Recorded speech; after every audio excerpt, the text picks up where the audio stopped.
You ever wake up to a sound that changes everything? For me, it was the crunch of German steel against reinforced concrete. That sound told me I'd finally won. I didn't jump out of bed. I didn't rush to the window. I just sat there on the edge of the mattress, coffee still warm in my hand, listening. The noise outside wasn't chaos. It was justice. I stepped onto my porch, and there it was. Karen Whitmore's white BMW X5, nose buried halfway into the decorative concrete bollard I'd poured 3 days earlier. Steam hissed out of the hood like a wounded animal. She sat behind the wheel, stunned, airbag hanging from her face like a defeated flag. I took a slow sip of coffee and whispered, "Good morning, Karen." That's how this story begins, with a crash and a man who finally decided he'd had enough. The first time Karen cut across my lawn, I thought it was a mistake. My corner lot sits right where Millbrook Lane curves into Willow Creek Drive. The HOA likes to call it the gateway to the community. For me, it's just home. I'd spent that spring reseeding the front yard, Kentucky bluegrass, the good kind, soft and dense, trimmed with a clean stone border. Cost me 3 weekends and more money than I like to admit. Then, one morning, as I was coiling my extension cord, I saw her, a silver-haired woman in a white BMW, tapping her steering wheel like she owned the street. Instead of taking the corner, she cut right across my property, rolling those tires straight over my brand-new grass. I waved, thinking she'd apologize. She didn't. She looked right at me, smiled, and kept going. A week later, she did it again. Then again. Every morning between 7:40 and 7:50 a.m., like clockwork, she'd slice the same path across my lawn, tires leaving faint muddy scars. I tried talking to her. "Ma'am, you're crossing private property," I said, one morning by the mailbox. She lowered her sunglasses and said, "The property line is wrong, Marcus. The HOA approved the access." That's when I realized she knew my name. I'd never told her. That night, I checked the HOA website. There she was, Karen Whitmore, treasurer. At first, I figured a few tire marks weren't worth a fight. But each day, the damage grew. Deep grooves where her tires dug into the soil, shredded edges near the curb. I installed motion lights near the driveway. 2 days later, they were smashed. Coincidence? Maybe. Then I found footprints, small, boot-shaped, leading from the lights to the sidewalk. Next morning, she drove by again, smirking. It was no longer about grass. It was about control. I've been an electrician for 30 years. Union-trained, detail-oriented, the kind of guy who measures twice before cutting once. So I did what electricians do best. I started investigating. I dug up my property plat from 2004, the one I got when I bought the house. According to the map, my land ended 18 feet beyond the spot where her car crossed. 18 feet. That's not a mistake. That's theft. I called the county office.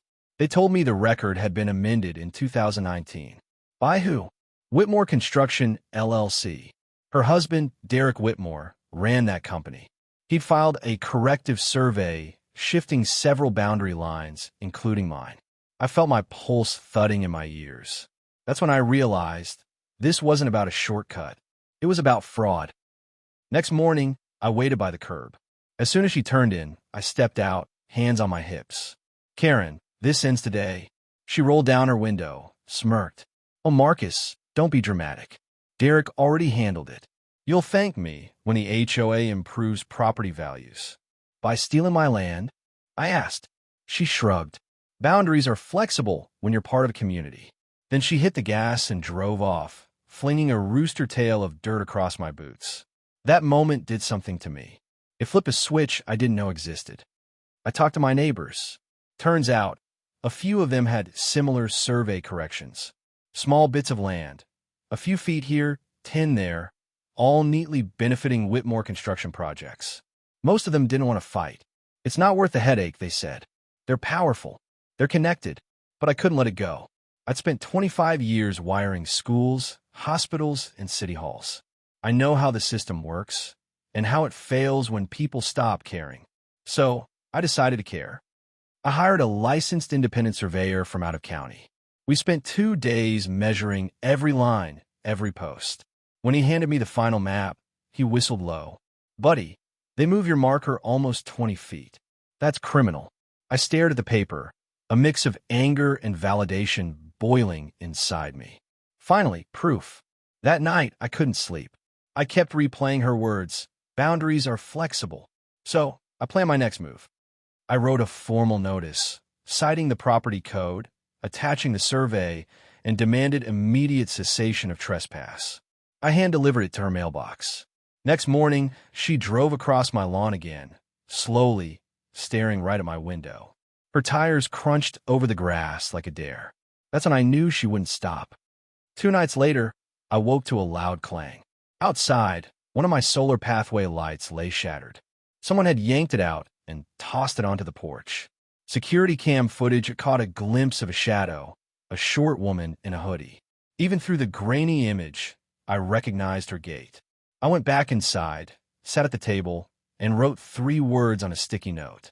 Permanent solution needed. See, electricians think differently. We don't rush. We calculate. I started sketching designs for a decorative bollard, something that looked nice, matched the neighborhood, but could stop a vehicle dead in its tracks. 5-foot deep foundation, steel rebar core, concrete mix rated for 6,000 psi, placed precisely 8 inches inside my true property line. I filed a small construction permit, called it landscaping enhancement. Approved within 48 hours. I poured the concrete myself one Friday evening under porch lights, humming old Springsteen tunes while the cement mixer spun. By midnight, it was done. Smooth, solid, quiet. My line in the sand, made of stone. Karen's SUV sat there smoking, airbags limp, her perfect manicure now gripping the wheel in disbelief. I walked over slowly, holding my phone. "You okay?" I asked. She glared at me, face red. "You did this." I pointed at the bollard. "No, ma'am. That's my property." For once, she had no answer. Just silence. The kind that follows when arrogance meets consequence. Standing there, I didn't feel joy or revenge. Just calm, like the storm had finally passed. Because this story isn't really about grass or even a car crash. It's about what happens when people think rules are only for everyone else. And me? I'm just a man who decided to remind them they're not. I thought the crash would end it. I was wrong. The real fight had been building for months before that morning, and I need to tell you how it fell from the inside. People love clean stories. One wrong, one right. A single moment that fixes everything. Real life is not like that. Real life is a slow grind. It wears you down one small cut at a time until you wake up and realize someone has taken your peace. It started with tracks in the grass and a smile that said I could not stop her. Then came the little things that did not look like much on their own. A sprinkler head snapped off at the base. A new motion light that stopped working after 2 nights. A garden stone moved 6 inches, then another 6 until the edge line I had set with a level looked crooked from the street. You would think I was being petty to notice. That is how this kind of thing works. They make you feel petty for caring about what you own. I put a handwritten note on my front door for delivery drivers. Please do not cut across the lawn. Use the path. The next morning, someone tucked a folded HOA violation under the note. Decorative rocks, not in harmony with community palette. It was signed by the treasurer. That was Karen. The rocks had been there 2 years. No one had cared until I asked her to stop. I tried to meet her in the middle. I rolled out 2 temporary driveway markers where she liked to clip the curb. She steered around them one day, then the markers were gone the next. I found one of them in the storm drain at the corner. I told myself it could have been kids. I did not always assume the worst. I have wired too many schools and hospitals to believe people are mostly bad. But a pattern is a teacher. If you ignore the lessons, you give up the right to complain later. The HOA letters multiplied. Trash bin visible 3 minutes before pickup window. Grass height a ½ inch over seasonal guidance. Mailbox paint inconsistent with community shade. I kept the letters in a manila folder. Every page had her name on the header. I started dating them with a red pen. I knew I would need a record when the time came to explain myself. You do not win with anger. You win with paper. There were good folks on my street. Bob across the way waved every evening. He worked a shift at the plant and mowed his yard in clean lines like mine. He shook his head when he saw the tire grooves. He told me to keep my head. He said he could not afford a fight because his wife had just started chemo and they needed the insurance. I understood.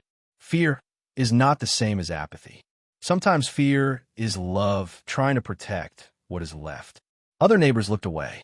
I could read it on their faces. Do not bring me into it. I do not want trouble. I did not judge them. I remember my own father telling me to pick my battles. He was a welder. Tough. Honest. He used to say there are days to swing a hammer and days to keep it in your belt. I kept my hammer in my belt for a long time. Then the line moved again. One afternoon, I came home to fresh filled dirt piled against a new stone wall at the corner of my lot. It looked expensive. It looked heavy. The wall cut a new angle to the sidewalk, neat as a knife. The company sign out front said Whitmore Construction. Derek's outfit. There was no notice, no door hanger, no email, just a wall where grass used to be. A man in a neon vest told me it was an HOA beautification project. He said I should be happy because it would raise my property value. I pointed to the survey pin I had marked with orange paint. He shrugged and said the paperwork matched his map. He packed up and left. I filed a formal complaint. The HOA replied that the treasurer had verified the boundaries. I met the property manager in a small office with a bowl of candy on the counter. She smiled too much. She kept saying this was a misunderstanding. She asked if I could be a team player. I told her I had been a team player my whole career, and that is why I do not make side deals in the dark. The smile faded. She said the board would review my complaint next month. Next month is a polite way to say never. The next phase was petty and mean. A bag of dog waste left in my shrubs. A line of roofing nails scattered across the strip of asphalt where I parked my work truck. A smear of something sticky on my mailbox flag that would not wash off with soap. I installed a small camera near the porch. The motion clip showed a figure in a hood, moving quick, head down. The height and gait matched what I had already seen when my lights were ripped out. I saved the clip to a spare drive. You do not argue with people like this. You document them. I try to fix what I could control. I reseeded the tracks. I set the mower deck higher to let the grass rest. I called the city about the wall and asked how a public right-of-way could vanish overnight.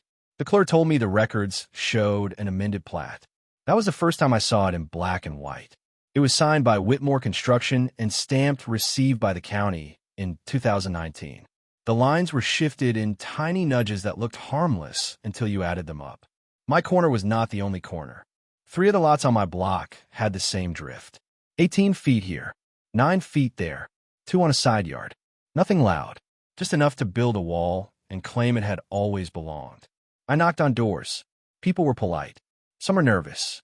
One man shut the door before I finished my second sentence and pretended he had not done it. One woman told me she had argued once at a meeting and ended up with 3 violations in a week, so she stopped attending. She pressed a cold bottle of water into my hand and asked me not to use her name. Fear is quiet. It does not want to be quoted. The next HOA meeting was short and staged.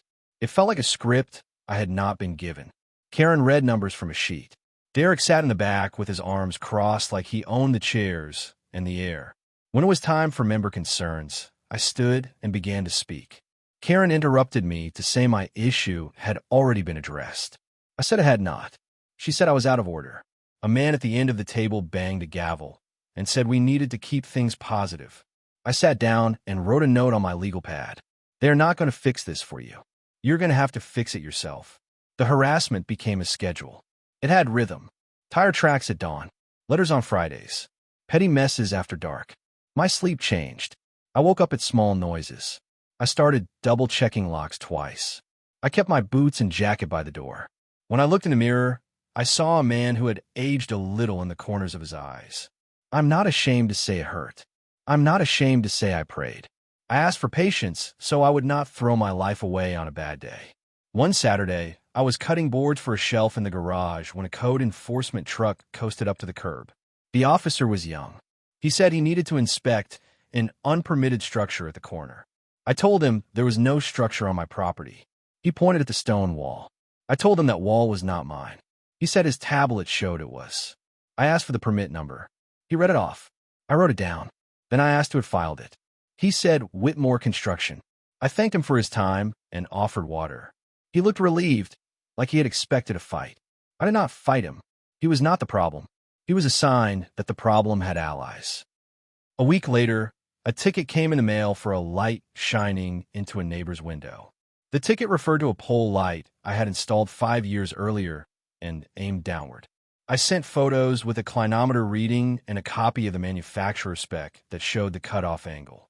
The ticket was dismissed 2 weeks later without apology. It was a test.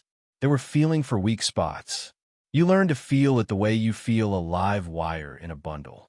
There's a hum to it. I started keeping a notebook for small things. Plate numbers, dates, times, make and model. White BMW X5 at 7:44. Blue Tacoma parked by wall at 11:06 with Whitmore logo. Dark SUV idle near mailbox at 9:32 nights in a row. I did not know yet who needed to see the notebook. I only knew I needed it to be true. There were moments of doubt. One evening, I asked myself if I was making a mountain out of this. I called my sister and told her what was happening. She listened without interrupting. Then she said something simple. You know the difference between an accident and a plan. Trust that. That word plan stayed with me. A plan can be broken. An accident cannot. I went to bed early that night and slept better than I had in weeks. The next morning, I woke to find a fresh rut cut into the wet soil near the sidewalk. It was deeper than before. You could see the tread. The print matched the X5. I stood there longer than I should have, staring at that mark like it was handwriting on a page. The sun warmed my shoulders. Something lifted in me. Not anger. Decision. I walked inside, opened the manila folder, added the new photo to the stack, and wrote a single line at the top. Enough.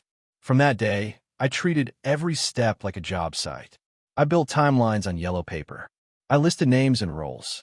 I checked the county index for plats and permits and made copies. I studied the HOA bylaws. I found the clauses they were counting on me not to read. I called an out-of-county surveyor because I wanted someone with no ties. We spent hours in the heat with a tape, a total station, and a patience that would make a saint proud.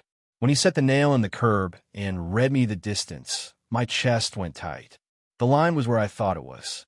The wall was not. The 18-foot was real. I tried one last time to resolve it with calm words. I sent a certified letter to the HOA and one to Whitmore Construction. I attached the survey map. I asked for removal of the wall and a written acknowledgement of the true boundary. I asked for it within 10 business days. I did not threaten. I did not raise my voice. I gave them a fair path. You always give a fair path. It matters later. Their reply came fast. They said my survey was invalid. They said I was obstructing an approved beautification project. They said I must remove my lawn edging and my temporary markers at once. They warned me that continued noncompliance could result in daily fines. The letter closed with a line about community harmony. It was signed by the treasurer. That night, a car idled at the corner longer than usual. The next morning, my truck had a slow leak in the rear tire. The nail was not an accident this time. It was driven in from the sidewall at a steady angle. I changed the tire in the driveway, sweating in the sun, and felt something settle in me. There's a point when a man stops asking for permission to defend what is his. I had reached it. I am not a lawyer. I am not a politician. I am an electrician. When we face a hazard, we do not make a speech about it. We lock it out. We tag it. We build a safe work zone. We do the job with care, and we leave it better than we found it. That is how I approach the next phase. I did not build a trap. I built a boundary that would hold. I studied the placement. I studied turning radius. I walked the path her tires took and counted my steps. I marked the true line 8 inches inside, where it belonged, so no one could accuse me of crowding the public way. I checked the local code for ornamental posts. I pulled a small permit that said landscaping enhancement. I picked a design that matched the stone along my porch so no one could call hostile. It looked like it belonged because it did. People will ask why I did not call the police sooner. I did call. Twice. I showed them the tracks and the letters. They shrugged and said it was a civil matter. Property lines make law officers careful. I did not fault them for that. Their job is hard. My job was to make the line visible and undeniable. A line you can see changes the conversation. Before I poured the footing, I walked the block. I looked at every neighbor's yard as if it were mine. I asked myself if my choice would make life harder for them. I pictured Karen missing the cut and turning wide into the street. I pictured kids on bikes. I pictured the school bus. I moved my Mark II feet for a cleaner approach to the stop sign, so there would be no sudden swerves. I was not building a weapon. I was setting a post. There is a difference. The day after I poured the base, I got another violation for a hose left coiled near the spigot. It made me laugh. It was so small compared to what they had taken that it felt like a confession. Bullies love paperwork when they think you are alone. Paper stops scaring them when you start stacking your own. While the concrete cured, the harassment paused. It was quiet for 3 days, which told me someone had noticed the formwork and did not yet have a plan. On the 4th morning, the X5 cut at the corner again and missed the new base by a foot. She slowed. She stared at the post. Then she drove on. I watched from the window and felt my heart beat heavy and calm. I was not out to hurt anyone. I was out to make trespass inconvenient and truth undeniable. You already know what happened when the bollard met the bumper. That is how part 1 opened. But understand this. That morning was the end of the pattern, not the start. A bully does not hit a wall unless she has been shown the path 100 times and never been told no. The wall said no in a language that did not need a meeting. I wish I could tell you the crash settled the score. I wish pride and lies went quiet after they meet a fact. What came next proved how deep the plan went. I will tell you about the call she made. I will tell you about the excavator that showed up without a permit. I will tell you what I heard when I pressed record on my phone. But that belongs to the next part of this story. Before we move on, I want to say one thing to anyone listening who has lived through a pattern like this. You're not crazy for noticing. You are not petty for caring. You are not a troublemaker for defending a line that you did not move. Keep your records. Be steady. Speak plain.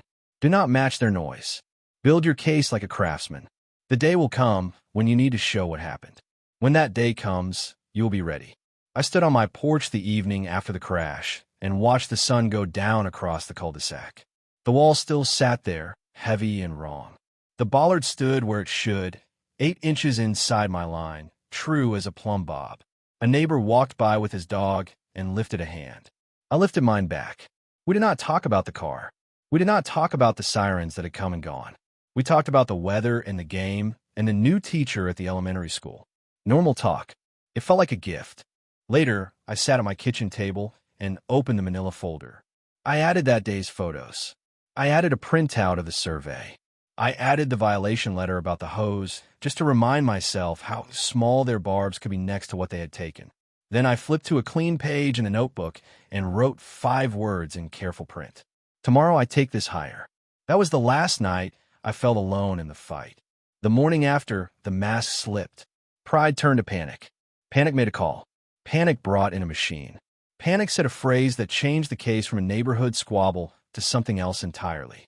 Panic said emergency utility work. I felt the click in my chest the moment I heard it. When a lie gets that specific, it means a door is about to open. Behind that door is the truth of how things really worked in our town. I closed the notebook and set my alarm. I did not sleep much. I did not need to. A man can live on purpose for a while. I had purpose enough for 2. The pattern of small cuts was over. The next part would be loud, public, and ugly. It would also be the start of justice. The morning after the crash, the neighborhood woke up slow. Word travels fast in a place like Millbrook.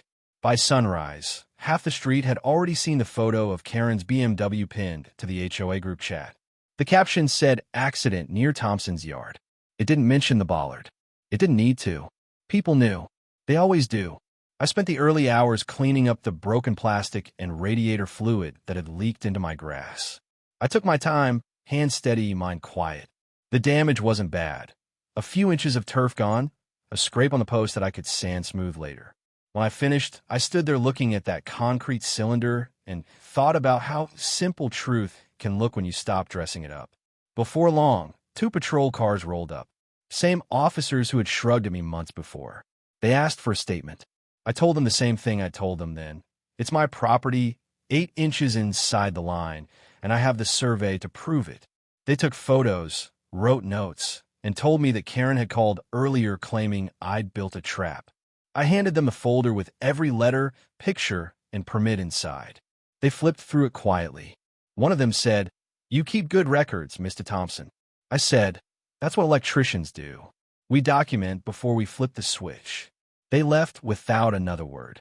By afternoon, an orange investigation notice was taped to the bollard. I smiled at the irony. The only thing under investigation that day was the truth. That evening, I watched from the window as a flatbed truck hauled Karen's wrecked BMW away. She stood by her driveway in dark glasses, talking fast on her phone. A neighbor waved at her. She turned away. For the first time since I'd moved here, she looked small. Not humble, just cornered. I figured she'd back off after that. Instead, she doubled down. The next morning, I got an email from the HOA citing me for unauthorized hardscape installation. I replied with my permit number, stamped and dated. An hour later, the same email came again, this time with a meeting notice attached. Emergency board review. Same night, 7 p.m. I knew better than to expect fairness, but I went anyway. The meeting was packed. Every folding chair in that little community center was taken. Karen sat at the front table beside Derek, who looked like he'd swallowed a mouthful of nails. When my name came up on the agenda, Karen read from a script about obstructions, safety hazards, and negative optics for Millbrook's brand. I waited until she finished, then held up the survey map for everyone to see. This is the original plat from 2004, I said. This line here marks the true boundary. 18 feet past the wall you built. My post sits inside that. These documents are public record. Anyone can check them. You could feel the air shift. A few people craned their necks. One man in the back whispered, 18 feet. Karen's smile tightened. Derek leaned forward and said, "You're mistaken, Marcus. Those records were corrected." "By you," I said. He started to speak again, but I laid down the copy of the county permit showing his signature. His initials were right there. The room went silent. I said, "You don't get to call theft a correction." The moderator tried to move on, but the crowd was already murmuring. A woman from another street stood up and said her fence line had changed too. Another man said his corner marker had been moved last year. It spread like fire through dry leaves. By the end of that meeting, the board adjourned early. Karen didn't meet my eyes when she left. 2 days later, an envelope showed up taped to my door. No stamp, no return address.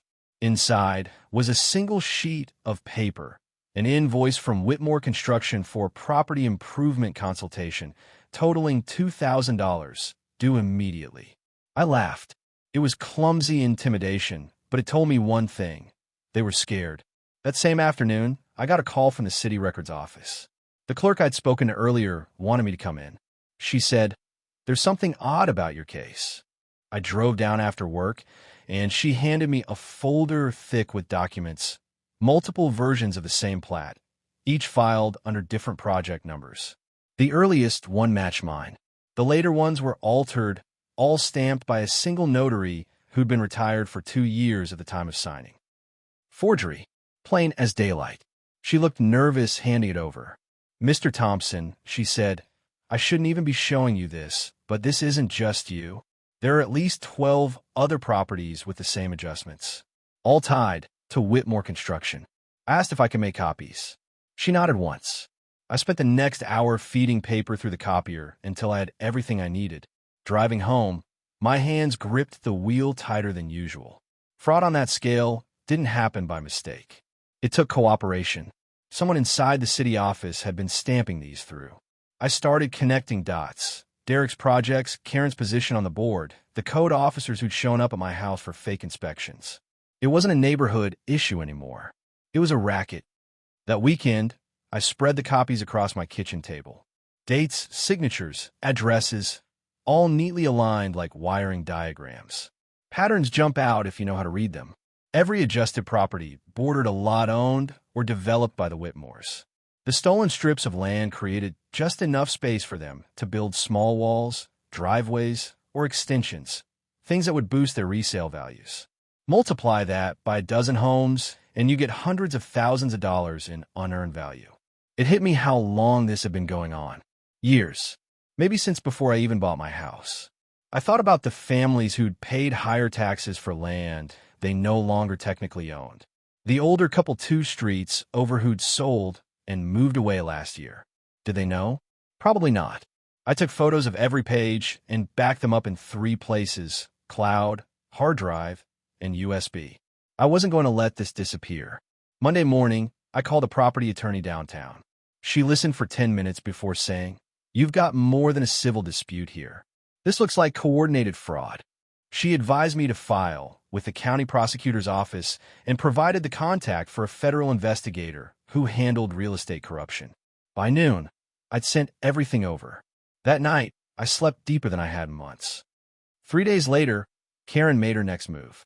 I came home from work to find an excavator parked at the corner, engine off but bucket down. Derek stood beside it, clipboard in hand, talking to the operator. When he saw me, he gave a lazy wave. "What's this?" I asked. He smiled. "Emergency utility work. Gas line issue. We're removing the obstruction before someone gets hurt." I looked at the post. Perfectly solid. "You filed a permit?" "Of course," he said, but his eyes slid sideways. "Then you won't mind showing me." He tapped the clipboard, but didn't hand it over. "It's handled, Marcus. You don't want to interfere with safety work." That word, safety, had become their favorite shield. I pulled out my phone and started recording. "Go ahead," I said. "Just for my records." The operator shifted uncomfortably. Karen's voice came from behind me. I turned to see her standing on the sidewalk, arms folded, that same brittle smile back in place. "Marcus," she said sweetly, "you're obstructing a city project." "No," I said. "You're trespassing again." She stepped closer, voice dropping. "You think you've won? You have no idea who you're dealing with." Then she turned to the operator and said, "500 now, 500 when it's done. Just move it." The man froze. I caught it all on video. Her words, the bribe, the hesitation. That's when I called 911. The officers arrived fast this time. Maybe it was luck. Maybe the dispatcher heard the tone in my voice. They separated us, took statements, and watched my video. Karen tried to talk over them until one officer raised his hand and said, "Ma'am, that's enough." They cuffed her right there on the curb. Derek shouted, but it didn't matter. The operator confirmed the offer. The permit she'd mentioned didn't exist. Watching her sit in the back of that patrol car, still trying to smile, I felt something I didn't expect. Not triumph, not anger, just relief. Like the pressure in the room had finally dropped. The officers told me the case would go to the county first, maybe higher. I handed over copies of every document I'd gathered. One of them looked through the stack and said, "This goes beyond local." He was right. Within weeks, the story reached the city council. News crews showed up at the subdivision sign. The investigation widened, pulling in code officials, surveyors, even a retired notary whose stamp had been used after she'd moved out of state. The FBI got involved next. Turned out the Whitmores had been running the same play across 3 counties, altering plats, bribing inspectors, inflating property values, and flipping the homes for profit. Neighbors who had once looked away now came forward with their own files. The man who'd told me to keep my head stopped me one morning, tears in his eyes, and said, "You were right, Marcus. We were all scared for nothing." Karen and Derek were indicted that fall. Fraud, conspiracy, bribery, property theft. They took a plea deal 6 months later. Karen served 18 months in federal prison. Derek got 3 years. When it was finally over, I didn't rebuild the grass right away. I let the earth rest. The bollard stayed where it was, a quiet reminder that boundaries matter. The city held a small ceremony one afternoon. The mayor shook my hand and thanked me for my persistence. I wasn't looking for gratitude. I just wanted peace. With part of the settlement money, I started the Millbrook Neighborhood Justice Fund, a small nonprofit to help homeowners get free legal advice when they're bullied or deceived. The first call we received wasn't even from my town. It was from a retired teacher 2 counties over who said her HOA had suddenly adjusted her property line by 3 feet. I told her to keep every document, just like I did. She asked me if it was worth fighting. I said, "Only if you want to sleep at night." Looking back now, I realized the real surprise wasn't the crash or the arrests. It was how many people were waiting for someone else to draw the line. Once one person did, everyone saw where they stood. I still walk that edge of lawn every morning.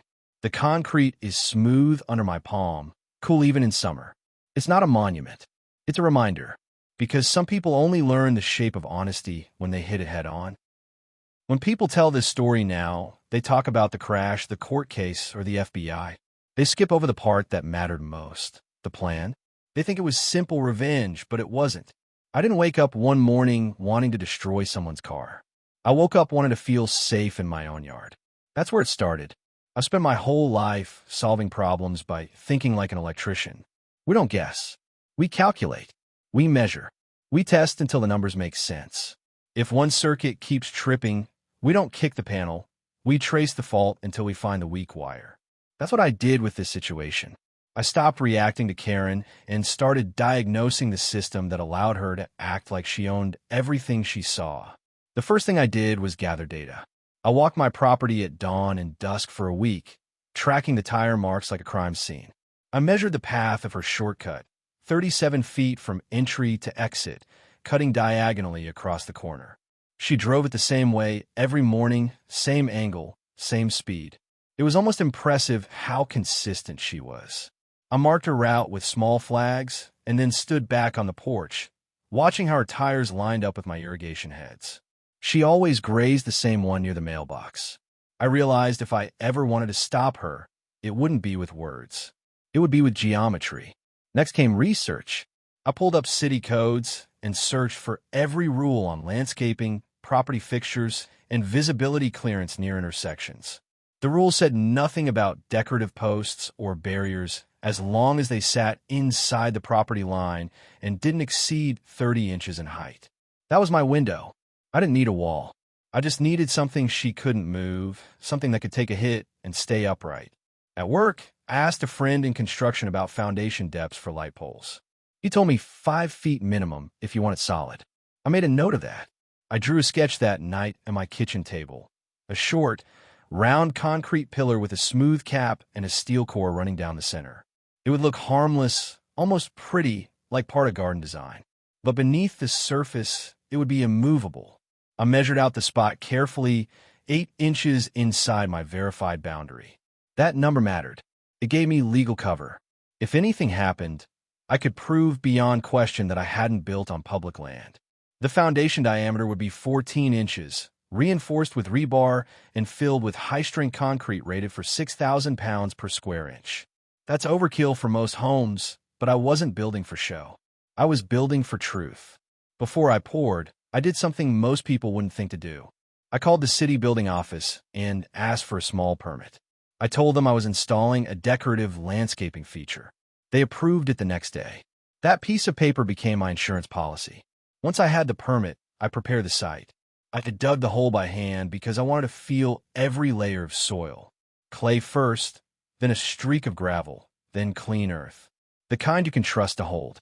I built a rebar cage and set it in place, using my level to make sure it stood perfectly straight. Then I mixed the concrete myself, one batch at a time, until the wheelbarrow steamed in the cool evening air. As I poured, I thought about my father. He used to say, build things so solid that if someone kicks them, they'll hurt their foot before they hurt your work. That's what I was doing, building something solid enough to end a lie. When the form was full, I smoothed the top and pressed a single small coin into the wet surface, an old Union token I'd carried for years. It wasn't superstition. It was a reminder of who I was before all this started. A man who believed in work done right. I let it cure for 3 days. During that time, I kept to myself. Karen passed by twice in her BMW, slowing each time, maybe wondering what I was building. I didn't wave. I didn't hide it either. The post stood wrapped in plastic, harmless looking, waiting. On the 4th day, I removed the wrap and gave it 2 coats of stone sealant. It matched the color of my porch perfectly, light gray with small flecks of white. If you didn't know what it was, you'd think it was decorative. But inside that column was the result of hours of thought, calculation, and quiet anger shaped into something useful. I didn't tell anyone what I'd done. I didn't brag. I didn't even mention it to my sister when we spoke that week. Some truths are better revealed by time. The next morning, I woke early, sat on the porch with coffee, and waited. The street was quiet, just birds and the hum of distant traffic. At 7:47, right on schedule, the BMW appeared. I could tell from the way she drove that she hadn't changed a thing. The The same path, the same arrogance. When she hit, it was like the world snapped into focus. The car stopped dead. The front lifted, then dropped with a crunch that echoed down the street. I didn't move right away. I just watched. For a moment, everything was still. Then the steam began to rise. People think that was revenge. It wasn't. It was reality meeting resistance. The world is built on boundaries, electrical circuits, property lines, rules, respect. Remove the boundaries and everything shorts out.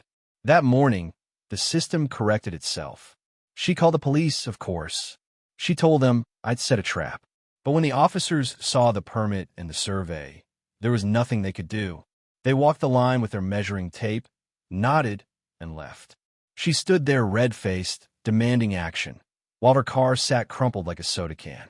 That day, something inside me shifted. I realized that dignity isn't always quiet. Sometimes it looks like concrete, standing firm against noise. I spent the rest of the afternoon cleaning up the small debris and patching the soil around the base. I treated it like any other job. Measure, repair, finish clean. When I was done, I stood there looking at what I'd built and thought, this isn't a weapon. It's a boundary that finally tells the truth. In the days that followed, neighbors began stopping by. Some just nodded. Others said what I'd done was brave. One man asked if I was worried about getting sued. I told him the only people who fear boundaries are the ones who plan to cross them. At night, I sat on the porch, reading old notes and marking off tasks from my list. Every small action had led to that point, not out of spite, but out of necessity. I didn't need to destroy anyone. I just needed to stop being stepped on. That's the part most people miss. It wasn't about the bollard itself. It was about building something that couldn't be ignored, something that would stand even when words failed. That's how electricians survive. We build things that last. After the crash, Karen tried one more stunt, the fake permit for emergency work. That was when I hit record on my phone and called 911. You already know how that ended. Her arrest, the investigation, and the truth spreading through the town like wildfire. But that victory started here, in this quiet plan drawn on scrap paper by a tired man who just wanted peace. I learned something valuable from all of it. Boundaries are not built to keep people out. They're built to keep your life from being walked over by those who think rules are for someone else. Even now, when I walk past that corner every morning, I touch the top of the post and feel the rough texture under my fingers. It reminds me of the night I poured it, the hum of the mixer, the smell of wet cement, the sound of my own heartbeat steady and sure. That post isn't just concrete. It's the weight of patience finally taking shape. Some folks still think I went too far. Maybe they're right. But sometimes, the only way to end a pattern of trespass is to build something the world can't ignore. When people hear the word justice, they picture courtrooms, gavels, and headlines. I learned that real justice doesn't always make noise. Sometimes, it looks like peace, the kind that arrives slowly, after years of holding your breath. After the arrests, Millbrook went quiet for a while. The HOA meetings were canceled until further notice. The big stone sign at the entrance lost its gold lettering because no one wanted to pay for upkeep. The neighborhood that once bragged about community standards finally looked human, tired, messy, honest. The first few weeks were strange. People who had avoided me for years now waved when I took out the trash. Some stopped to talk. They asked how I'd known, how I'd gathered the proof, how I'd kept calm through it all. I told them the truth. I didn't always stay calm. I just never let anger make my decisions for me. One afternoon, Bob from across the street came over carrying 2 coffees. He said his wife had finished chemo and wanted to thank me. I didn't know what to say. We sat on my porch, sipping quietly, watching the sunset wash over the repaired lawn. He said, "You've gave this neighborhood its backbone back." That hit me harder than I expected. Because deep down, I wasn't trying to be a hero. I was just tired of feeling powerless.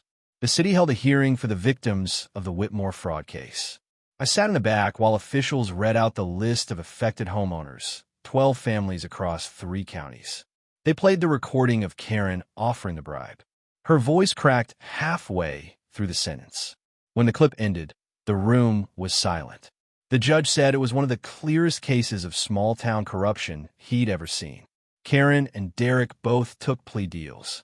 She served 18 months in a federal facility. Derek got 3 years, followed by probation. They were ordered to pay restitution to every homeowner. It wasn't a fortune, but it was something. The money I received wasn't enough to change my life, but it covered my legal fees and left a little extra. That's when the idea came to me. I decided to start something new, something that would make sure no one else had to go through what I did. I called it the Millbrook Neighborhood Justice Fund. It wasn't fancy, just a small nonprofit to help people fight back when they're bullied by those hiding behind paperwork and titles. A few local lawyers volunteered their time. A retired accountant offered to handle books. Even a mayor called to say the city would support our work. Our first case came from a woman 2 towns over.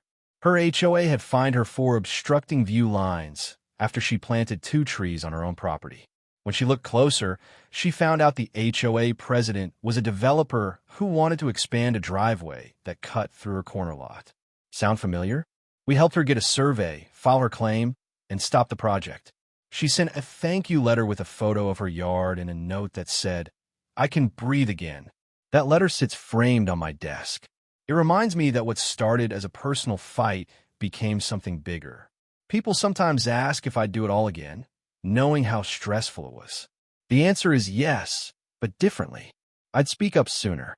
I trust my instincts instead of doubting myself for so long. I believe that quiet people can make noise when it matters. I think about the day I first moved into this house. Back then, the grass was patchy, the fence needed paint, and I was younger, still carrying my tool belt everywhere like a badge of pride. I never thought this corner lot would become a battlefield. Now it's a lesson. Every morning, I still walk the edge where a car used to cut through. The bollard stands firm, a little weathered but strong. The grass around it has grown thick again. Sometimes, I catch myself brushing the top of the post with my hand like you might pat an old friend on the shoulder. It reminds me that patience can be stronger than rage, and truth can outlast arrogance. A few months after the case ended, the city invited me to a council meeting. They presented me with a small plaque for integrity and perseverance in defense of justice. I didn't know what to say, so I just thanked them and walked back to my seat. Awards don't mean much compared to sleeping well at night. But that plaque sits on a shelf in my workshop beside the same union token I set into the concrete. They belong together. Sometimes I think about Karen. I wonder what she tells herself now. Maybe she blames me. Maybe she's found a way to rewrite the story, so she's the victim. Or maybe, somewhere deep down, she finally understands that no title, no position, and no money makes you immune to consequence.